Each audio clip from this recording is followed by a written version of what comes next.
Hello, welcome back to my last blog of this trip. জানি খারাপ লাগছে, but সব শুরুরই তো একটা শেষ আছে, তাই না? আমরা এবার রওনা দিলাম ডায়মন্ড হারবারের দিকে। পলতার রিসর্ট থেকে চেক আউট করার পরে সরিষা হয়ে ডান দিকে ডায়মন্ড হারবার এসেছি। ডায়মন্ড হারবারে এটা খুব ফেমাস হোটেল সাগরিকা। এখানে লাঞ্চের জন্য এসেছি। ফ্যামিলি এখন ভেতরে আছে, ওয়েট করছে। এই যে এখানে চলছে ফটোশুট। বাবা দুষ্টু করে না বাবা? আচ্ছা ঠিক আছে ওয়েটিং রুমে ওয়েট করছি।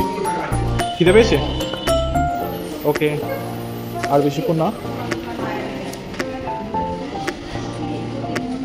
সাগরিকার খাবার খুব ভালো, সেই কারণের জন্য রিসর্টটা চেক আউট করার পরে এসেছি। এখন প্রিমিয়াম থালির কিছু অফার আছে এখানে সাগরিকা। ও খুব সুন্দর, বাহ, মাছগুলো ভালো। এবার আমরা সাগরিকা থেকে বেরিয়ে পড়লাম বাড়ির উদ্দেশ্যে।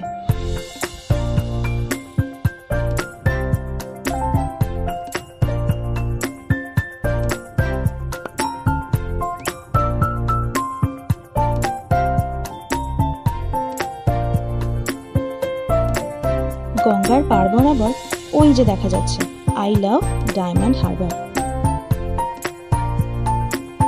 ট্রিপটা খুব ছোট্ট ছিল, অনেকদিন পর ফুল ফ্যামিলি নিয়ে টাইম স্পেন্ড করলাম। জানো তো, কাছের মানুষকে আমরা অনেক সময় দিতে ভুলে যাই, সেটা যে কারণেই হোক। কিন্তু ট্রাস্ট মি, এই রকম সাডেন প্ল্যান করে ইমপ্রপার ভাবে তোমরা যদি ফ্যামিলিকে নিয়ে জাস্ট দুদিনও ঘুরে আসো না, খুব রিলিভড লাগবে। কারা কারা গেছো বা যাবে কমেন্টে জানিও। বাই সবাই, খুব ভালো থেকো। অ্যান্ড লাইক অ্যান্ড সাবস্ক্রাইব করতে কিন্তু একদম ভুলো না। Love you all.